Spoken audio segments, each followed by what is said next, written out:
Okay, this is the air brake and the InCab pre-trip inspection. First of all, my wheel is chalked. My seatbelt is on. I'm going to perform a safe start. Make sure the truck is in neutral. You press the clutch, turn the gauges on. Wait for my gauges to reset and my ABS light to come on and off to indicate that my system is working. Now I'm going to start the truck. The first part of the pre-trip is the air brake test, and we're going to use the GALE acronyms: governor cutoff, applied pressure, low air warning, and a emergency spring brake or pop out. So right now I'm letting the truck idle, and I'm waiting for the governor to cut off between 120 and 140 psi. We're going to hear a sneeze sound or a shh. That's why I got my window cracked. If we want to help it out, we can add a little acceleration. We're going to idle it up to 1,000 RPMs.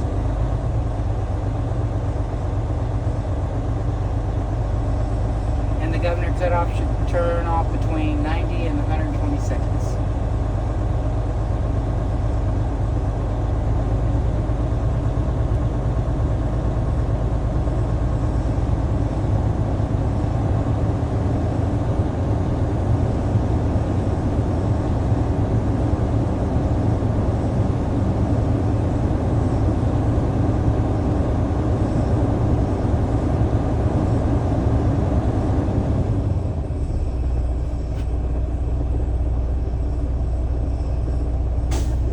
Okay, there's the sneeze. That was a good test. The governor cut off between 120 and 140 psi.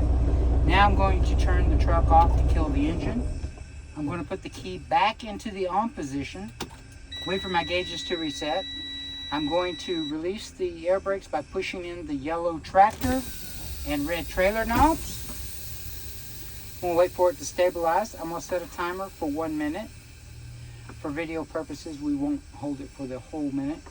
We're moving on to the second part of the air brake test, the applied pressure test. This is where I'm going to hold the service brake for 1 minute, and I can't lose more than 4 psi in that 1 moment. And the minute I hit the thing, the timer's going to start. You would hold this pedal down for 1 minute. After the timer goes off, you would release it. But for video purposes, we're not holding it for the whole minute. All right? That was a good test. I didn't lose more than 4 psi in that 1 minute. The third part of the air brake test is the low air warning light and alarm. Should come on between 55 and 75 psi. To get that to activate, you vigorously fan or pump the service brake until the light and alarms come on between 55 and 75 psi. That was a good test. The light and alarms came on between 55 and 75 psi. Now, the fourth and final part of my air brake test is the emergency spring brake test or pop out test. These two knobs, the yellow and red knobs, are going to pop out between 20 and 45 psi. In order to get those to activate, you're going to continue fanning or pumping the service brake until the yellow and red knobs pop out between 20 and 45 psi.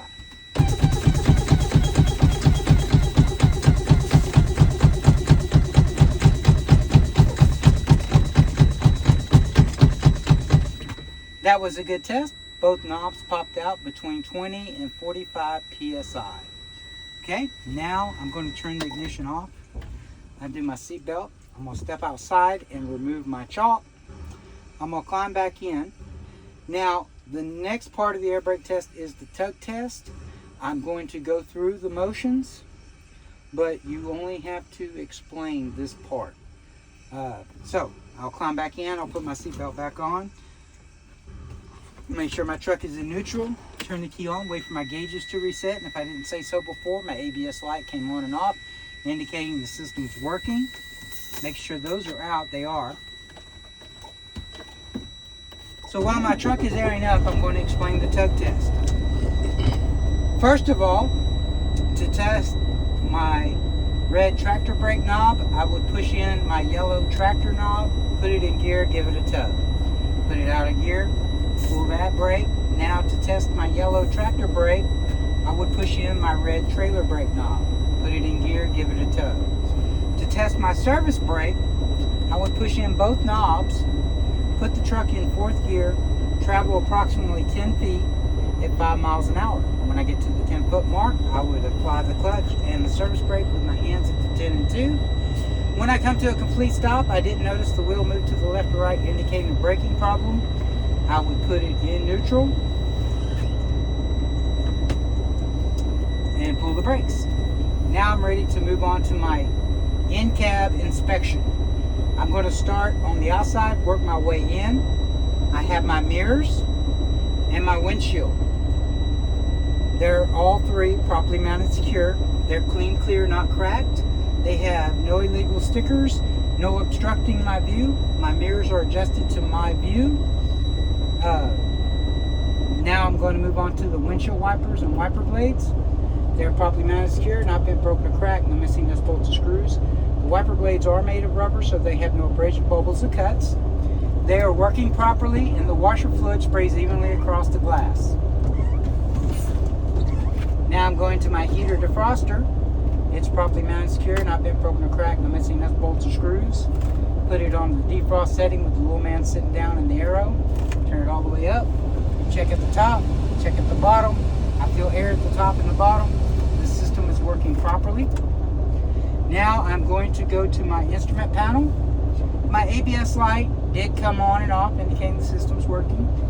I do have enough DEF fluid in my tank for the trip, or no less than a quarter full. Right now it is full.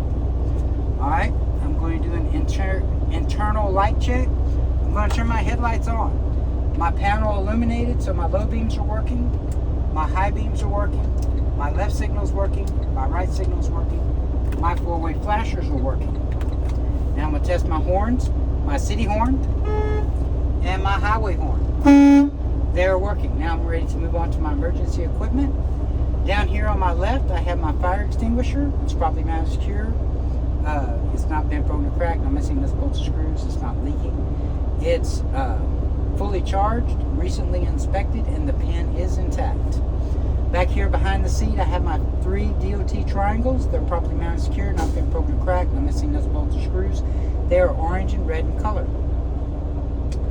In my glove box, I have 6 extra fuses, 1 of each type, should I need them.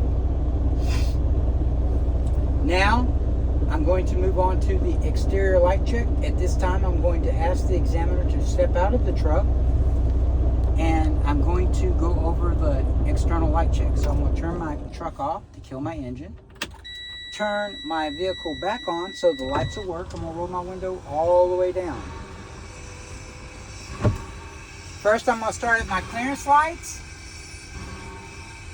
They're working. My low beams are working. My high beams are working. My left signal's working. My right signal's working. My 4-way flashers are working. Now he's going to go to the back of the truck. I can see him in this mirror. My tail lights are working. My brake lights are working. My left signal's working. My right signal's working. My 4-way flashers are working. And last but not least, my clearance lights are working. With that said, I'm going to leave the lights on, turn the truck off, unbuckle my seatbelt, and this is where I start my outside pre-trip.